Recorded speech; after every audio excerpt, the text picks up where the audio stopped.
తగలబెట్టారంటే ఈ పరిస్థితి ఏంటో అర్థం చేసుకుని నేను ముందే చెప్పా అయ్యా సెక్రటేరియట్ని కూడా తగలెడతారని జాగ్రత్తగా ఉండాలని చెప్పాను ఎలక్షన్ ముందే.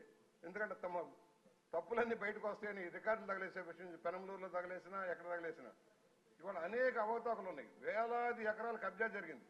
వైఎస్ఆర్ పార్టీ నాయకుల కన్సర్న్లోకి వెళ్ళిపోయింది. విశాఖపట్నం చుట్టుపక్కల కానీ రాయలసీమలో కానీ రాజమండ్రి లాంటి కేంద్రంలో కూడా ఈ దోపిడీ యథేచ్ఛగా సాగింది. అందువల్ల దీని మీద ఇవాళ చట్టం తీసుకురావడం అర్హనీయం. రీసర్వే పేరుతో దగా చేశారు అధ్యక్ష. దాని మీద కూడా విచారణ చేయాలని నేను మంత్రి గారిని కోరుతా ఉన్నాను. ఏదైతే రీసర్వేలో అసలు భూ యజమానులకు ఉన్న భూమి అక్కడ ఉన్నా కూడా రికార్డులో లేకుండా చేశారు. ఎవరెవరి పేర్లు ఎక్కించారు, ఎవరు డబ్బులు ఇస్తే ఎవరు లంచాలు ఇస్తే వాళ్ళ పేర్లు ఎక్కించారు. అసలు యజమానులకు అన్యాయం జరిగిపోతా ఉంది. కొంతమంది ఆబ్సెంట్ ల్యాండ్లైట్లు ఉంటారు అధ్యక్ష, విదేశాల్లో ఉండొచ్చు, ఇతర ప్రాంతాల్లో ఉండొచ్చు. ఆ భూములన్నిటి మీద కన్నేసి లాగేశారు అధ్యక్ష. ఎవరైతే గ్రామాల నుంచి వలసపోయారో ఆ భూములను ఇన్నాళ్ళు కాపాడుకుంటూ వచ్చారో ఆ భూములన్నిటి మీద ఇవాళ ఈ చట్టం కనుక అదే విధంగా అమలు చేస్తే దేవాదాయ భూములు ఉండవు అధ్యక్ష, మైనార్టీ భూములు ఉండవు అధ్యక్ష. దీని మీద సమగ్ర విచారణ జరగాల్సిన అవసరం ఉంది. రీసర్వే విషయంలో కూడా ముఖ్యమంత్రి గారు, రెవెన్యూ మంత్రి గారు మాట్లాడి రీసర్వేలో చాలా లోపాలు జరిగినాయి సార్, చాలా లోపాలు జరిగినాయి. దాన్ని మళ్ళీ ఎలా రెక్టిఫై చేస్తారో ఆలోచించమని విజ్ఞప్తి చేస్తా ఉన్నాను. నారాయణ రెడ్డి గారు. అధ్యక్ష, ఈ ల్యాండ్ టైటిలింగ్ యాక్ట్లో ప్రధానంగా ఆ జగన్మోహన్ రెడ్డి ఫోటో ఎందుకు అధ్యక్ష? ఫస్ట్ ఆ ముఖమే దరిద్రం. అది ఎందుకు? అసలు దానికి కారణం అమరావతి రైతులు భూ సమీకరణలో వాళ్ళు ధర్నాలు చేయడం, వాళ్ళని దెబ్బకొట్టేదానికి దృష్టిలో పెట్టుకొని రాష్ట్రం అంతా అదే పద్ధతిలో దెబ్బకొట్టేదాని కోసం చేసిన ప్రయత్నమే ఇది. ఇప్పుడు బుచ్చయ్య చౌదరి గారు చెప్పినట్లు దేవాలయ భూములు దేవుని ఫోటో బదులు అతని ఫోటో, ఒక్కు బోర్డు ల్యాండ్స్ ఫోటో బదులు ఆయన ఫోటో ప్రతి చోట ఉండాలా. రేపు భూసేకరణ భూ సమీకరణ ఉండకూడదు. దాని భూములు అడ్డపెట్టి లోన్లు తీసుకురావాలా, రాష్ట్రాన్ని తగలబెట్టాలనే ఉద్దేశంతో ముఖ్యమంత్రి గారు గట్టిగా గుర్తించి వెంటనే రద్దు చేస్తానని ఆయన సభలో సించినాడు పుస్తకాలను కూడా. అది ఇక్కడికి వచ్చింటే ఆ సించి ముఖాన్ని వేయాలి సార్ అధ్యక్ష. అతను ఇక్కడికి రావాలని కోరుతున్నాం అధ్యక్ష. నిన్న చెప్పినా రోజు చెప్తున్నాం, అది ఎట్లో ఒకట పిలిపించాలి అధ్యక్ష. మీ చేతిలో ఉంది. ఇలాంటి తప్పులు చేయకుండా ఉండాలంటే ఇట్లాంటి యాక్ట్ ఉండకూడదు అధ్యక్ష. సార్ మనోహర్ గారు.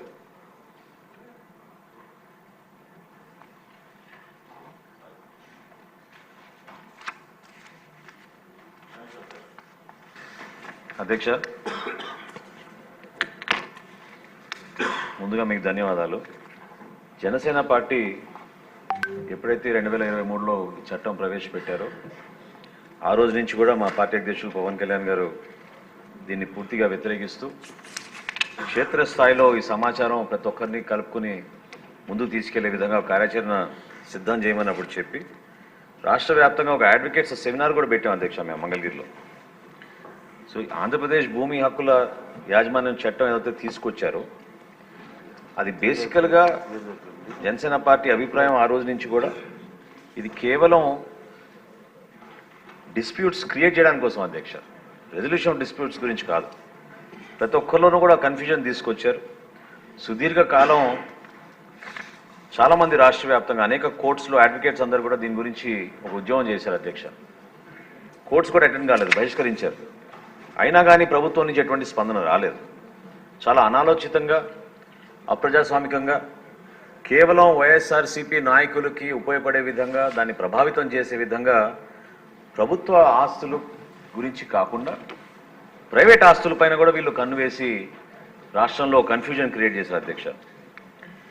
మొత్తం రూల్ ఆఫ్ లా, ఒక ఎస్టాబ్లిష్ ప్రొసీజర్ని డైవర్ట్ చేసి సబ్వర్ట్ చేసేసి వీళ్ళు 3 వ్యవస్థల్ని, రిజిస్ట్రేషన్ సిస్టమ్ని, రెవెన్యూ సిస్టమ్ని, అదేవిధంగా జ్యుడిషియల్ సిస్టమ్ని కూడా పూర్తి స్థాయిలో పక్కకు తీసుకెళ్లే విధంగా ఒక ప్రయత్నం చేశారు అధ్యక్ష. దుర్మార్గమైన ఆలోచనలు, ఈ రాష్ట్రానికి నష్టం కలిగించే విధంగా, ప్రజలు భయభ్రాంతుల్లోకి తీసుకెళ్లే విధంగా, ఎప్పటి నుంచో తల్లిదండ్రులు ఇచ్చిన ఆస్తులు, అదొక ఎమోషనల్ కనెక్ట్ ఉంటుంది.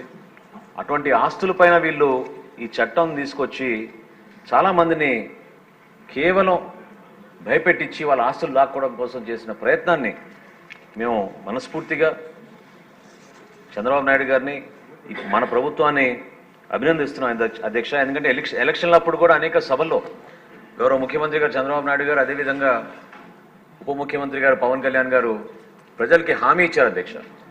అధికారంలో రాగానే ఈ చట్టాన్ని మేము ఖచ్చితంగా తిప్పికొడతాం, మీరందరూ కూడా ఎక్కడ భయపడాల్సిన అవసరం లేదు, ఇది ప్రజలకు సంబంధించిన అంశం కాబట్టి తప్పకుండా మేము మీకు నిలబడతామని చెప్పారు అధ్యక్ష.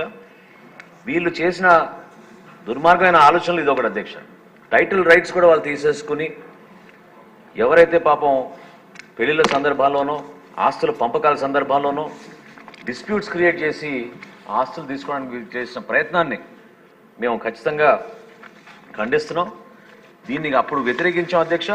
ఇప్పుడు ప్రభుత్వం చక్కగా ఒక మంచి ఆలోచనతోటి అతి త్వరలో తీసుకొచ్చినందుకు ఈ ఆంధ్రప్రదేశ్ ల్యాండ్ టైటిలింగ్ యాక్ట్ని రిపీల్ చేయడానికి కోసం తీసుకున్న చర్యల్ని మేము జనసేన పార్టీ నుంచి బలపరుస్తున్నాం అధ్యక్ష. ఈ బిల్లుపై గౌరవనీయులు మన ముఖ్యమంత్రి గారు కూడా మాట్లాడతారు.